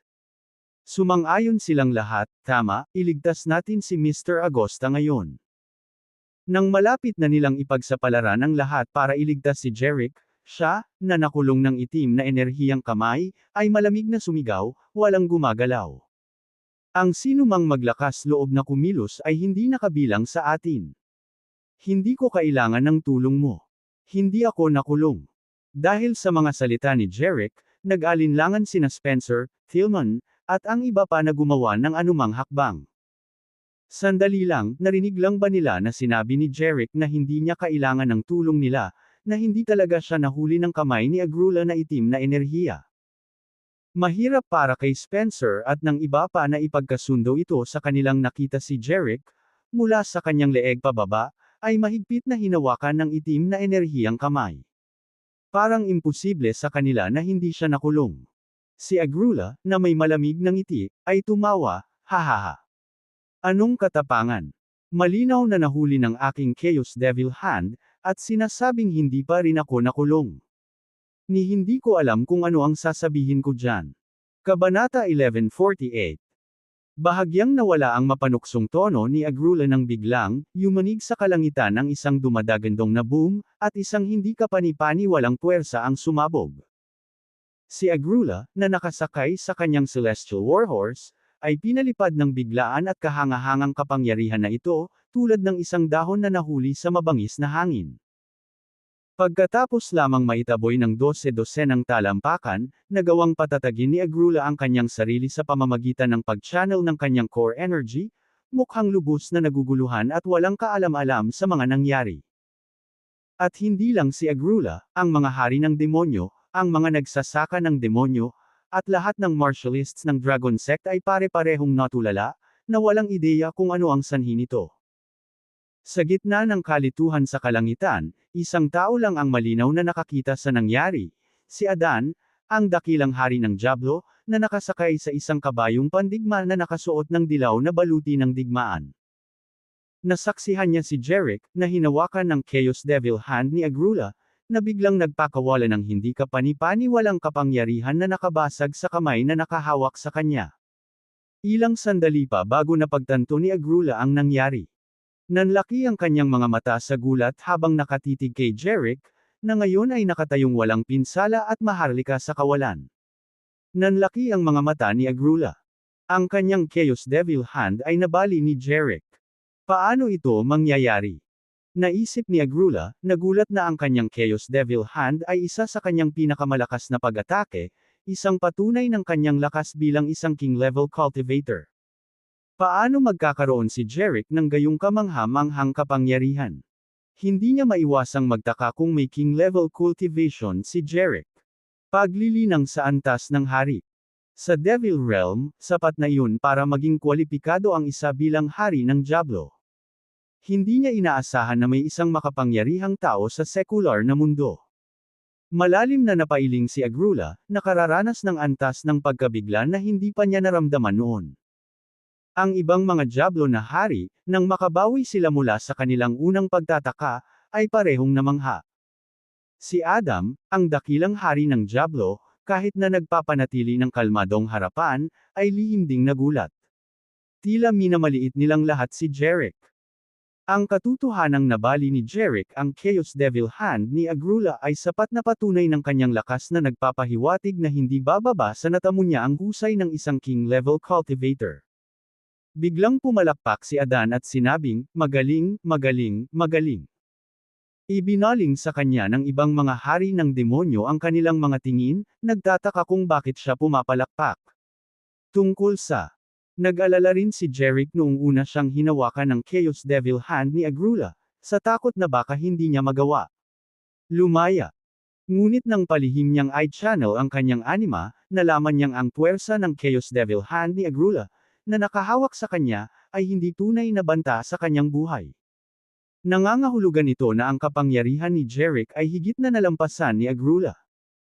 Kaya, habang si Spencer, Tillman, at ang iba pa ay galit at handang ipagsapalaran ang kanilang buhay para iligtas siya, pinigilan sila ni Jeric na gawin iyon. Ang kanilang pagtatangka ay hindi lamang mabibigo na iligtas siya kundi malalagay din ang kanilang sariling buhay sa panganib. Si Adam, na may matalim na titig, ay tumingin kay Jeric at sinabing, "Sino ang mag-aakala na ang gayong kabataang lalaki ay isang napakagaling, martialista, nakatago sa simpleng paningin? Malinaw na mali ang paghusga namin sa iyo, Jeric. Kinikilala kita bilang isang cultivation prodigy. Kung sumuko ka sa Devil Realm, maaari kong utusan ang aking mga demon cultivator na ganap na umatras. Nangangako kaming iiwan ang Fenceville at ang Dragon Sect na hindi nagalaw. Ano sa palagay mo?" Sa sandaling ginawa ni Adam ang alok na ito, hindi lamang ang mga martialists ng Dragon Sect ang labis na nagulat, ngunit ang iba pang daan-daang Diablo na hari ay natigilan din. Ano? Gustong i-recruit ni Adam si Jeric. Ang dahilan kung bakit gusto ni Adam si Jeric sa ilalim ng kanyang utos ay malinaw na dahil sa kahangahangang lakas ni Jeric. Kung iisipin na si Jerick, mga 20 taong gulang pa lamang, ay naabot na ang lakas ng matatandang hari ng Diablo, na puti ang buhok na may edad na, ay talagang kapansin-pansin. Nang maglaon, hindi maiiwasan na ang lakas ni Jerick ay hihigit pa kay Adan. Ang pangangalap sa kanya ngayon ay maaaring mga hulugan hindi lamang isang mahalagang kaalyado para kay Adan kundi pati na rin ang pag-alis ng isang makabuluhang banta. Gayunpaman, nang same time na ipinaabot ni Adam ang kanyang imbitasyon, si Jerick ay malayo sa pagpapahalaga. Sinong nagsabing susuko ako sa Devil Realm? Kung kaya mo akong talunin ay hindi pa nakikita. Hanggat narito ako, ni Fenceville o ang Dragon Sect ay hindi maaaring hawakan ng sinuman sa inyo. Ang tugon na ito ay nag-alab ng maalab na galit sa mga mata ni Adam. Pagiling ng kanyang mga ngipin, malamig niyang sabi. Mabuti, kung hindi ka susuko at maglakas loob na magsalita ng walang paggalang, kung gayon ikaw, ang Dragon Sect, o ang Fenceville ay hindi makakatakas. Maghanda para sa pagkawasak. Pagkatapos bigkasan ng mga salitang ito, si Adan, na may nakamamatay na tingin sa kanyang mga mata, ay bumaling sa iba pang mga hari ng demonyo at nagutos, dahil sa tingin ng binatang ito ay napakalakas niya para sa atin, tingnan natin kung paano siya makakalaban sa 10 o 20 sa inyo. Tandaan, i-disarm siya ng lubusan baliin ang kanyang mga braso at binti. Hayaang huminga lang siya. Oo, dakilang hari ng Diablo. Dumating ang nagkakaisang tugon mula sa mahigit 20 hari ng demonyo. Na-provoke na sa pagmamataas ni Jerick, sabik na silang lipulin siya. Sa utos ni Adan, sumakay sila sa kanilang lumilipad na kabayo at pumailan lang sa langit. 20 hari ng Diablo na sakay ng kanilang mga lumilipad na kabayo ay nag-alisan, ang kanilang nakakatakot at nakakatakot na aura ay bumaon sa lahat ng naroroon, na nagdulot ng panginginig sa gulugod. Napapaligiran si Jerick sa gitna ng hangin, nakulong nila siya sa gitna nila. Kahit na napapaligiran ang 20 haring Diablo na ito, ang ekspresyon ni Jerick ay nanatiling kalmado, hindi nagpapakita ng pagmamalasakit sa kanyang mga kalaban. Kabanata 1149. Boom! Nanginginig ang hangin sa kanilang mga atake. Ang malapad na espada ng hari ng Diablo, na nababalot ng umiikot na itim na enerhiya ay tumama na parang kidlat patungo kay Jerick. Tila ang talam, na nakabalot sa madilim na aura nito, ay malapit ng pupugutan ng ulo si Jerick. Ngunit sa isang segundo, kumislap ang mga mata ni Jerick sa isang matalim na kinang. Ginalaw niya ang kanyang kamay, mabilis na parang kidlat, upang tumama. Swoosh! Sinalubong ng kanyang hubad na kamay ang talam na matalas. Ang hari ng demonyo, na nasa ibabaw ng kanyang lumilipad na kabayo, ay hindi maiwasang magpakita ng bakas ng kasiyahan sa kanyang mga mata. Ang kanyang Devil Soul Blade ay sikat sa pagdurog kahit sa pinakamagagandang espiritual na sandata. Para kay Jerick na kontrahin ito gamit ang kanyang hubad na kamay ay katulad ng paglalakad ng diretsyo sa mga panga ng kamatayan. Siguradong mapuputol ang kamay niya sa palso. Ngunit nang ang Diablo na hari ay nagbunyi sa kanyang inaasam-asam na tagumpay, isang nakamamanghang tanawin ang naganap. Tumama ang palad ni Jerick, at sa isang iglap, tulad ng isang bolt mula sa asul, ang kanyang dalawang daliri ay kumapit sa pababang talam. Tila nanigas ang hangin sa kanilang paligid. Lahat ng nanunood ay natulala sa pagkamangha. Talagang pinahinto ni Jerick ang Devil Soul Blade gamit lamang ang dalawang daliri. Ang Diablong hari na nakasakay sa kabayo ay nanlaki ang kanyang mga mata sa hindi makapaniwala. Ang kanyang talam, na madaling makahiwan ng pinakamagagandang espiritual na sandata, ay nasabit sa pagitan ng dalawang daliri ni Jerick. Ang eksena sa harap niya ay tuluyang nabasag ang kanyang pakiramdam ng realidad. Ang kanyang mga mata ay nagliliyab na nagnanais ng pagsuwi at galit. Ibinahagi ang lahat ng kanyang pangunahing enerhiya, natagpuan ng hari ng demonyo ang itim na aura sa paligid ng kanyang Devil Soul Blade na lalong lumalakas. Lumapot ang hangin sa paligid niya na may nakakakilabot at nakakasakal na yura. Naghahanda na siyang ilabas ang kanyang buong kapangyarihan, na naglalayong pabagsakin si Jerick gamit ang kanyang Devil Soul Blade. Ngunit nang ibigay niya ang kanyang buong lakas, na nagbabalak na ipadala si Jerick sa kanyang kapahamakan, nakagugulat niyang natuklasan na ang Devil Soul Blade sa kanyang kamay, na parang nakaugat sa lugar, ay tumangging bumaba pa ng 1 pulgada. Ang dalawang daliri ni Jerick, na parang pinagkalooban ng walang hanggang banal na kapangyarihan, ay lubos na nagbigay ng kakilakilabot na kakayahan ng hari ng Diablo. Inflective. Ang realisasyong ito ay tumama sa takot sa puso ng hari ng Diablo. Sa kabila ng lahat ng kanyang lakas at ang kapangyarihan ng kanyang Devil Soul Blade, hindi niya magawang magpakipot ang mga daliri ni Jerick kahit kaunti. Para sa hari ng Diablo, ito ay isang mabagsik na dagok. Habang ang hari ng Diablo dahil sa pagkabigla na ito, sa isang biglaang pagpitik, naputol ang kanyang Devil Soul Blade sa 2 piraso. Kasunod nito, pinutol ng mga daliri ni Jerick ang malaking espada sa kalahati, at pagkatapos ay mabilis niyang hinampas ang kanyang palad. Ang kanyang palad ay damapo ng husto sa dibdib ng hari ng Diablo, pinalayas siya na parang saranggola na naputol ang tali, sumisigaw habang siya nagpunta. Samantala, tumalon si Jerick at mabilis na sumakay sa lumilipad na kabayo ng hari ng demonyo. Sa paligid niya, 12 iba pang mga Diablo na hari, na nakapaligid kay Jerick, ay bumalik sa kanilang katinuan. Agad silang sumigaw, magkasama. Pagkatapos, ang 12 mga hari ng Diablo, na nag-udyok sa kanilang mga lumilipad na kabayo at nag-aantok ng mga espada, ay sumugod kay Jerick. Sa pagharap sa pagsalakay ng mga Diablo na haring ito, si Jerick ay nanatiling walang kibo at sumakay pasulong upang salubungin sila ng direkta. Bang! Ang isa sa mga hari ng Diablo ay unang sumigaw, ang kanyang espiritual na espada ay lamalas patungo kay Jerick. Gayunpaman, nakaharap sa paparating na talam, hindi man lang kumurap si Jerick. Kasing bilis ng kidlat ang kanyang tugon. Swoosh! Sa isang nakakabulag na mabilis na paggalaw, dinasarmahan ni Jerick ang hari ng demonyo, inagaw ang espiritual na espada mula mismo sa kanyang mga kamay. Sa sumunod na sandali, gumanti si Jerick sa isang mabilis na hampas ng espada. Swoosh! Tumalsik ang dugo. Isang sigaw ang bumalot sa hangin habang ang hari ng demonyo, na ngayon ay dinasarmahan ni Jerick, ay mabilis na pinutol sa ilalim ng kanyang kabayo. Nang makitang bumagsak ang isa pa nilang kasamahan, ang mga mata ng natitirang Diablo na hari ay nag-alab sa walang pigil na galit. Sinugod nila si Jerick, ang kanilang mga espada at talam ay kumikislap na parang malamig na kidlat. Si Jerick, na may espiritual na espada sa kanyang kamay, ay nagpakawala ng kapangyarihan nito. Ang kanyang swordplay ay parang bahaghari na naghihiwa sa hangin, na nagdudulot ng kalituhan sa bawat direksyon.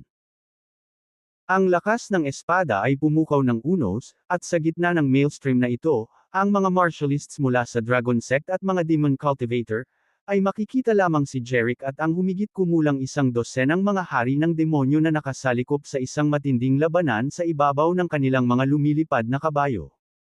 Ang mga ilaw at mga anino ay magkakaugnay, at walang humpay ang pagkalansing ng mga espada. Ang mga alon ng nakakatakot na enerhiya isang pinaghalong puwersa ng espada, layuning pumatay, at diwa ng labanan ay sumabog mula sa puso ng magulong sagupaan na ito. Mula sa magulong maelstrom ng labanan, ang mga hiyawan ay umalangaw, na nagpapahiwatig na ang mga mandirigma ay pinuputol mula sa kanilang mga kabayo at bumubulusok sa kalangitan. Sina Spencer, Lillian, Claire, Helene, at iba pa mula sa Dragon Sect ay nanunood ng may puso sa kanilang mga bibig, nag-aalala para kay Jerick. Gayunpaman, sa lalong madaling panahon natanto nila na ang mga pinutol at nahulog mula sa langit ay mga hari ng demonyo, hindi si Jerick. Ngunit hanggat nagpapatuloy ang labanan, ang kanilang pagkabalisa ay hindi mapawi. Para sa hari ng Diablo, ito ay isang matinding dagok. Habang ang hari ng Diablo dahil sa pagkabigla na ito, sa isang biglaang pagpitik, naputol ang kanyang Devil Soul Blade sa 2 piraso. Kasunod nito, pinutol ng mga daliri ni Jerick ang malaking espada sa kalahati, at pagkatapos ay mabilis niyang hinampas ang kanyang palad. Ang kanyang palad ay nakalapat ng husto sa dibdib ng hari ng Diablo, pinalipad siya na parang saranggola na may putol na tali, sumisigaw habang siya nagpunta. Samantala, tumalon si Jeric at mabilis na sumakay sa lumilipad na kabayo ng hari ng demonyo. Sa paligid niya, isang dosenang iba pang mga Diablo na hari, na nakapaligid kay Jeric, ay bumalik sa kanilang katinuan. Agad silang sumigaw, magkasama. Pagkatapos, ang dosenang mga hari ng Diablo, na nag-udyok sa kanilang mga lumilipad na kabayo at nag-aantok ng mga espada, ay sumugod kay Jeric. Sa pagharap sa pagsalakay ng mga Diablo na haring ito, si Jeric ay nanatiling walang kibo at sumakay pasulong upang salubungin sila ng direkta. Bang! Ang isa sa mga hari ng Diablo ay unang sumigaw, ang kanyang espiritual na espada ay lamalas patungo kay Jeric. Gayunpaman, nakaharap sa paparating na talam, hindi man lang kumurap si Jeric. Kasing bilis ng kidlat ang kanyang tugon. Swoosh! Sa isang nakakabulag na mabilis na paggalaw, dinasarmahan ni Jeric ang hari ng demonyo, inagaw ang espiritual na espada mula mismo sa kanyang mga kamay. Sa sumunod na iglap, gumanti si Jeric sa isang mabilis na hampas ng espada. Swoosh! Tumalsik ang dugo. Isang sigaw ang bumalot sa hangin habang ang hari ng demonyo, na ngayon ay dinasarmahan ni Jeric, ay mabilis na pinutol sa ilalim ng kanyang kabayo.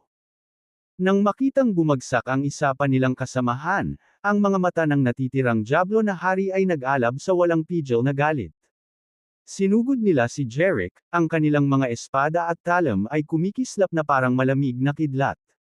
Si Jeric, na may espiritual na espada sa kanyang kamay, ay pinakawala ng kapangyarihan nito. Ang kanyang espada ay parang bahaghari na humihiwa sa hangin. Nagdudulot ng kalituhan sa bawat direksyon. Ang lakas ng espada ay nagdulot ng bagyo, at sa gitna ng maelstrom na ito, ang mga martialists mula sa Dragon Sect at mga Demon Cultivator, ay nakita lamang si Jeric at ang humigit kumulang isang dosenang hari ng demonyo na nakasalikop sa isang matinding labanan sa ibabaw ng kanilang mga lumilipad na kabayo. Ang mga ilaw at mga anino ay magkakaugnay, at walang humpay ang pagkalansing ng mga espada. Mga alon ng nakakatakot na enerhiya, isang pinaghalong puwersa ng espada, hangarin sa pagpatay, at diwa ng labanan ay sumabog mula sa puso ng magulong sagupaan na ito. Mula sa magulong maelstrom ng labanan, ang mga hiyawan ay umalangaw, na nagpapahiwatig na ang mga mandirigma ay pinuputol mula sa kanilang mga kabayo at bumubulusok sa kalangitan. Sina Spencer, Lillian, Claire, Helene, at iba pa mula sa Dragon Seer ay nagmasid na may puso sa kanilang mga bibig, nag-aalala para kay Jeric. Gayunpaman, sa lalong madaling panahon natanto nila na ang mga pinutol at nahulog mula sa langit ay mga hari ng demonyo, ni Jeric. Ngunit hanggat nagpapatuloy ang labanan, ang kanilang pagkabalisa ay hindi mapawi. Hindi nagtagal, tumigil ang mga hiyawan. Nang tumira ang alikabok, isang tao na lang ang nananatiling nakasakay sa isang lumilipad na kabayo. Ang iba ay nahulog lahat mula sa kanilang mga kabayo, naiwan ang langit na puno ng walang rider na lumilipad na kabayo. Habang humihina ang bagyo ng labanan, naging malinaw na ang nag-iisang nakaligtas, na nakasakay pa rin sa kanyang kabayo, ay si Jeric. Ang walang sakay na lumilipad na mga kabayong pandigma ay pag-aari ng mga hari ng demonyo na natalo ni Jeric. Nang makita ito, si Adam, ang dakilang Diablo na hari ng mga magsasaka ng demonyo, ay hindi napigil ang kumunot ang kanyang noo. Kabanata 1150. Sa kabila ng pagkubkob ng 20 hari ng demonyo, si Jeric ay nagwagi, na natalo silang lahat. Ang pagpapakitang ito ng kapangyarihan ay tunay na nagpagulo kay Adan, ang dakilang hari ng Diablo. Sa kanyang sariling husay bilang isa sa mga elite king level cultivator, hindi maalis ni Adam ang pakiramdam na ang mga kakayahan ni Jeric ay kapantay sa kanyang, kung hindi man superior, na posibleng umabot sa mataas na antas. Hindi makayanan ni Adam na mag-isip patungkol dito. Ang tanging focus niya ngayon ay alisin si Jeric sa anumang halaga. Na may matinding kislap sa kanyang mga mata, lumingon siya sa natitirang 80 hari ng demonyo at nagutos. Lahat, sama-samang salakayin at paksay ng binatang ito. Nang marinig ang utos ni Adan, ang mga mata ng Diablo na hari ay kumikinang sa matinding liwanag. Hinigpitan nila ang hawak sa kanilang mga espada. Nasaksihan lang nila si Jerick na nag-iisang pinatay ang 20 sa kanilang mga kasama, isang gawaing nakapagtataka sa kanilang puso. Tila ito ang pinakamadilim na araw para sa Devil Realm sa isang siglo, na may pinakamahalagang pagkawalan ng mga hari ng demonyo ng sabay-sabay. Wala ni isa sa kanila ang nagkaroon ng lakas ng loob na harapin si Jerick ng mag-isa. Ang utos ni Adam na salakayin si Jerick bilang isang grupo ay tiyak na gusto nila. Sa isang iglap, humigit kumulang 80 hari ng Diablo ang lumipad sa himpapawid mula sa kanilang mga lumilipad na kabayo, mga espada sa kamay, na nagiging mga bahid ng lumilipad na anino. Mabilis nilang pinalibutan si Jerick, pinalibutan siya sa loob ng 35-foot radius. Matangkad na nakatayo gamit ang kanyang espiritual na espada, hinarap ni Jerick ang pagkubkob ng 12-dosenang mga hari ng Diablo na may mahinahon at walang gulo na kilos. Pagkapatay ng 20 hari ng Diablo, ang kanyang tiwala sa sarili niyang lakas ay lumaki ng husto. Ang lakas ni Jerick ay kahanga-hanga, na higit sa inaasahan ng sinuman. Para sa kanya, walang tunay na banta ang mga demonyong haring ito. Kahit na napapaligiran ng 12-dosenang mga ito, nanatili siyang hindi nabigla. Atake! Sumigaw ang isa sa mga hari ng Diablo, ang kanilang tinig ay dumadagandong na parang uno sa himpapawid. Isang umuusbong na tunog ang umalingaw sa himpapawid habang mahigit sa 80 hari ng demonyo ang nagpakawala ng isang bagyo ng kapangyarihan na katulad ng mga kulog mula sa kanilang mga katawan. Ang kanilang mga espada ay kumikinang na parang mga bulalakaw, ang kanilang liwanag ay mabangis na pinupuntirya si Jerick. Habang ang mga agos ng liwanag na ito ng espada ay humahampas sa kanya, isang kislap ng kinang ang kumislap sa mga mata ni Jerick. Biglang bumungad sa kanya ang isang kahangahangang aura, na yumanig sa mismong hangin sa paligid niya. Isang purple light shield ang agad na nagliwanag sa paligid niya. Buong bumalot kay Jerick ang light shield at pinrotektahan siya. Sa sandaling iyon, ang pagsalakay ng liwanag ng espada mula sa mga hari ng demonyo ay tumama sa kalasag. Parang libu-libong kulog ang sabay-sabay na umalingaw, ang liwanag na magulong kumikislap, nagpapadilim sa araw at buwan. Ang enerhiya na pinakawala ng 80 hari ng demonyo ay bumangga sa purple light shield na nakapalibot kay Jerick. Taliwas sa inaasahan, ang mabangis na pag-atake ay hindi tumagos sa purple light shield upang patayin si Jerick. Sa halip, ang paparating na liwanag ng espada ay naitaboy, tumalbog sa kalasag. Walang sinuman sa mga pag-atake ng mga hari ng Diablo ang maaaring lumabag sa magaan na kalasag na ito. Si Jerick, na protektado sa loob ng kalasag, ay nanatiling ganap na hindi nasaktan.